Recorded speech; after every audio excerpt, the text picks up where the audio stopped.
สบายดีทุกคนมากินไก่ KFC มื้อนี้นะมาเบิ่งคงกินหลายอย่างเนี่ยมากินไก่ KFC อยู่ส่วนนี่แหละมื้อนี้นี่มีหยังวะ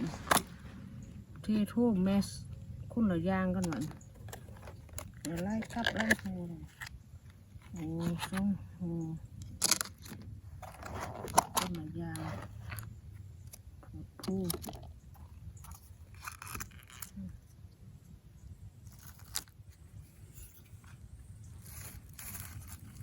หน้ายาง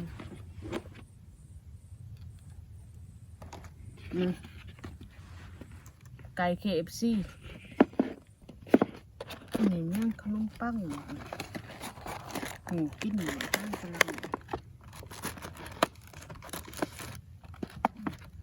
เป็นขนมปังเขาจำอันนี้สำหรับกินกับอันนี้กินหน่อย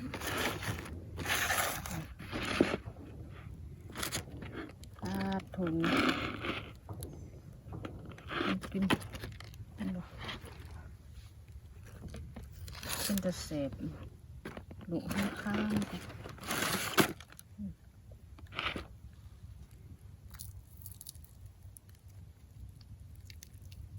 มาเด้อทุกคนมากินไก่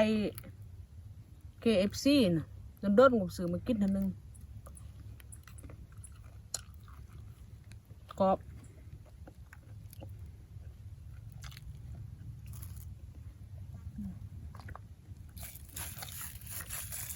มีช่องยางมันต่างกันนิดหน่อยคือว่าที่ต่าง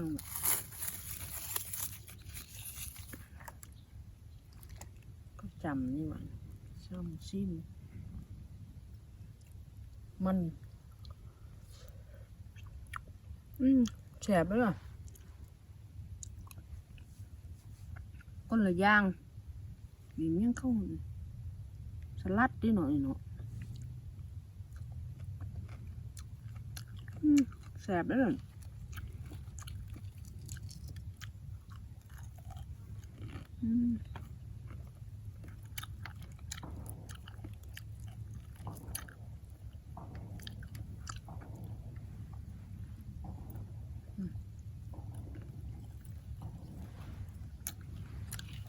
แสบเผ็ด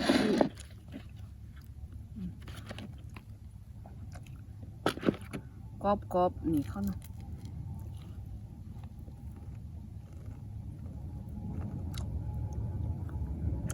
กินสดสันกัน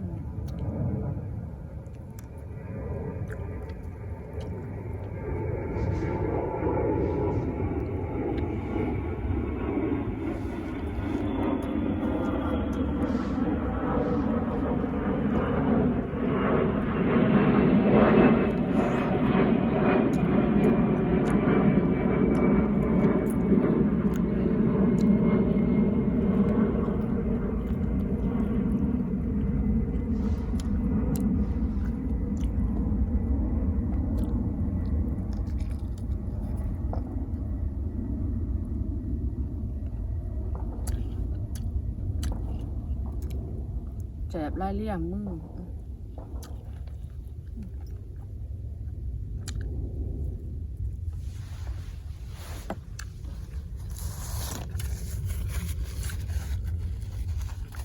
ขนมปังเขากินได้เหมือนใส่มันนี่ที่หนูนี่เขาแสบเลยประเทศโทษปนกันเด้อน้องนุ่งลูกล้านกิน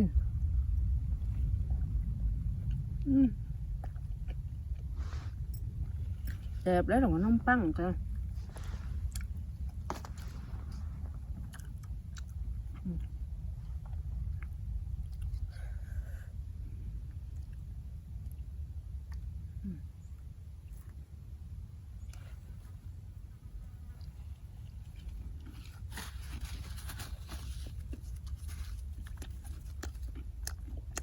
แสบ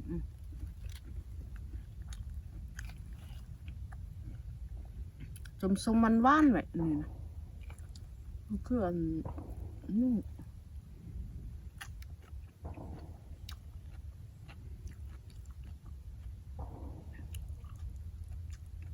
สลัดแค่รส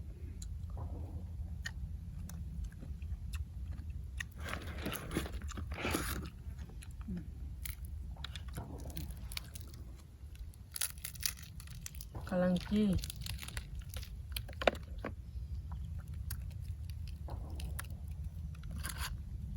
แซ่บแซ่บมาเด้อทุกคน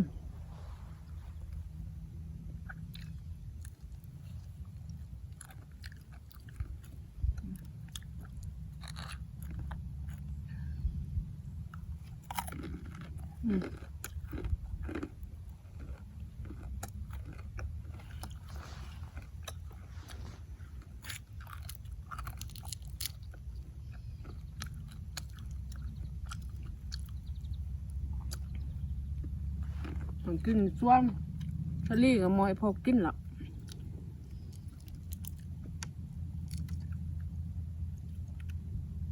กบ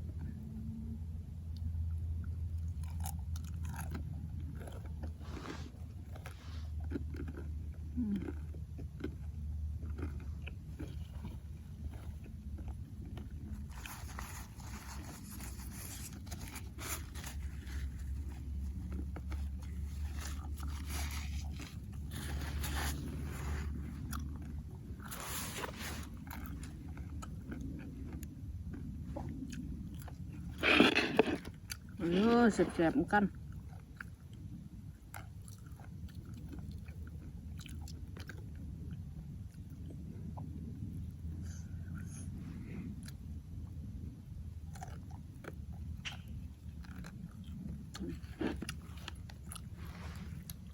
ความแซ่บแล้วเต็มคุก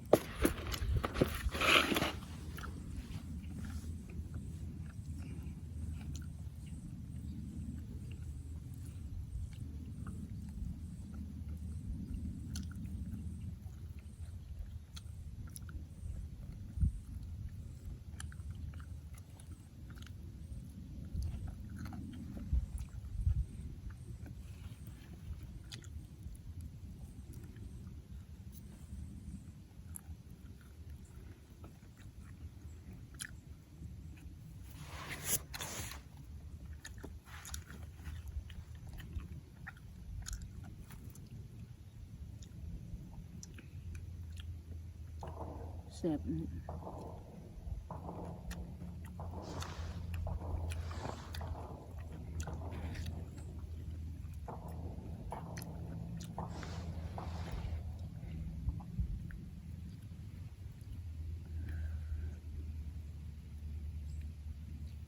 เขากินสิแล้วนี่ทานพลัง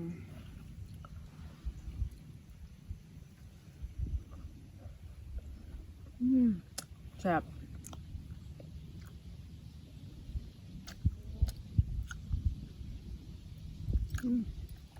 เดี๋ยวตอมนะ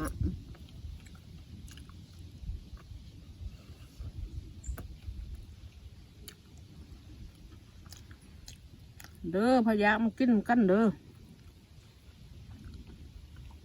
อยู่บ้านเฮามีบ่เนาะไก่ KFC มีแต่มันดูเวียงแล้วมันเนาะอย่างบ่มีครับแต่อยู่เมืองไทยมีแล้วเมืองไทย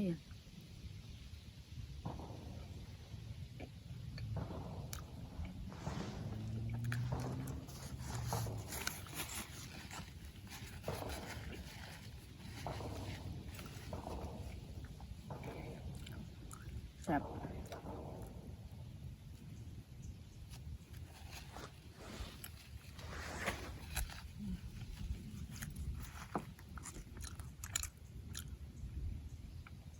โอเคมื้อนี้มาลินสวนแล้วก็ซื้อไก่มาเบิ่งสวนคือเก่าแหละมื้อนี้ก็ได้ซื้อไก่ KFC มากินอยู่สวนบรรยากาศดีๆมื้อนี้อากาศดีๆ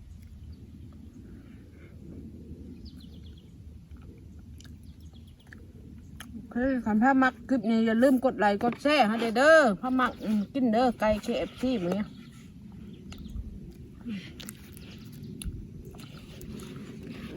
โอเคคลิปนี้ก็ไว้เท่านี้มื้อหน้าเจอกันใหม่คลิปหน้าโอเคคลิปนี้ก็สบายดีบ๊ายบาย